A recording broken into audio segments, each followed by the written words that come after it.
அது பாட்டுக்கு இருக்கும்.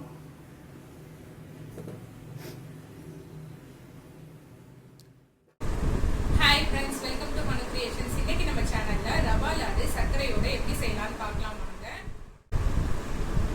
இது வரைக்கும் நம்ம சேனலை சப்ஸ்கிரைப் பண்ணாதவங்க ஹனு கிரியேஷன்ஸ் பக்கத்துல ரெட் கலர்ல சப்ஸ்கிரைப் பட்டன் இருக்கும். அந்த சப்ஸ்கிரைப் பட்டனை கிளிக் பண்ணிக்கோங்க. கிளிக் பண்ண உடனே உங்களுக்கு ஒரு பெல் ஐகான் வரும். அந்த பெல் ஐகானை கிளிக் பண்ணிக்கோங்க. நம்ம போடுற வீடியோஸ் எல்லாம் உங்களுக்கு உடனுக்குடனே நோட்டிஃபிகேஷன் வரும். வீடியோஸ் எதுவுமே நீங்க மிஸ் பண்ணாம பார்க்கலாம்.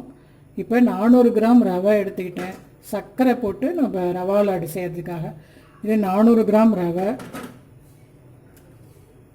இது 300 கிராம் சர்க்கரை எடுத்துக்கிட்டேன். சரிக்கு சரி போடணும், 400 கிராம் கூட போட்டுக்கலாம். அப்புறம் கொஞ்சம் ஏலக்காய் பொடி பண்ணி வச்சுருக்கேன், 1 ஸ்பூன். தேவையான அளவு முந்திரி பருப்பு எடுத்துக்கலாம். தேவையான அளவு நெய் சேர்த்துக்கலாம். இப்போது நான் இந்த சர்க்கரையை மிக்சியில் போட்டு பொடி பண்ணி எடுத்துக்க போகிறேன். அதுக்கப்புறம் இது ரெண்டையும் நம்ம கலந்து இதெல்லாம் மிக்ஸ் பண்ணி நம்ம ரவா லாடை செஞ்சு. இப்போ முந்திரி பருப்பை நம்ம லேசாக வறுத்துக்கலாம். அதுக்கு 1 ஸ்பூன் நெய் விட்டுருக்கேன்.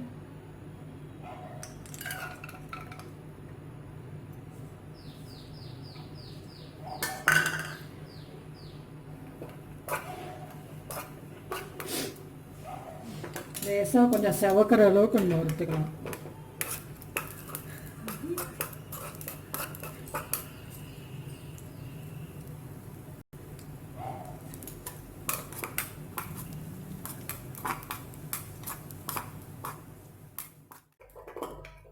இப்போ நம்ம ரவா லாடுக்கு செய்கிறதுக்காக கொஞ்சம் நெய் சூடு பண்ணி வச்சுக்கலாம். இது தேவையான அளவு நம்ம போட்டுக்கலாம்.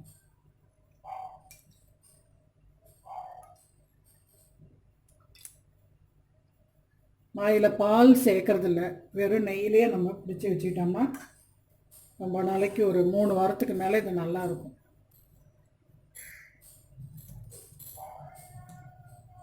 நெய் சூடாயிடுச்சு. இப்போ நம்ம இதில் ஒரு பாத்திரத்தை வச்சு ரவையை கொட்டிக்கலாம். இந்த ரவையை நான் ஏற்கனவே வறுத்து பொன்னிறமாக வறுத்து மிஷினில் கொடுத்து அரைச்சி பொடி பண்ணி வச்சுருக்கேன்.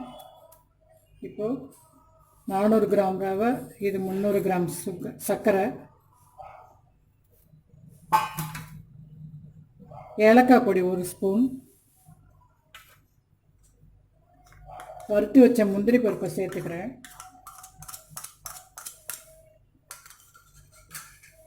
இப்போது இந்த நெய்யை ஊற்றி நம்ம உருண்டை பிடிச்சிக்கலாம்.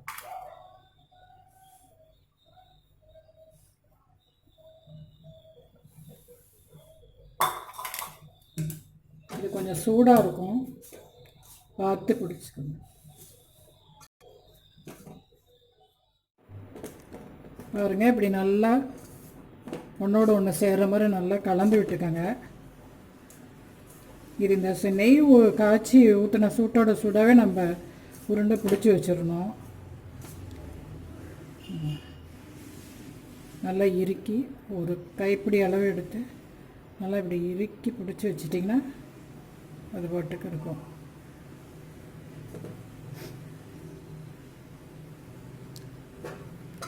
எனக்கு இப்போ இது செய்கிறதுக்கு 400 கிராம் ரவை, 300 கிராம் சர்க்கரை, முந்திரி வறுத்தது, அப்புறம் இந்த ரவையில் கலந்தது ஒரு 100 கிராம் நெய் சரியாயிருக்கு எனக்கு.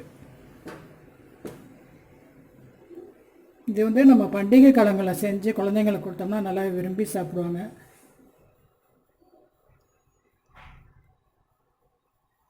நல்ல ஒரு பலகாரம் இது. பாருங்கள், இது மாதிரி நம்ம பிடிச்சி வச்சுக்கலாம்.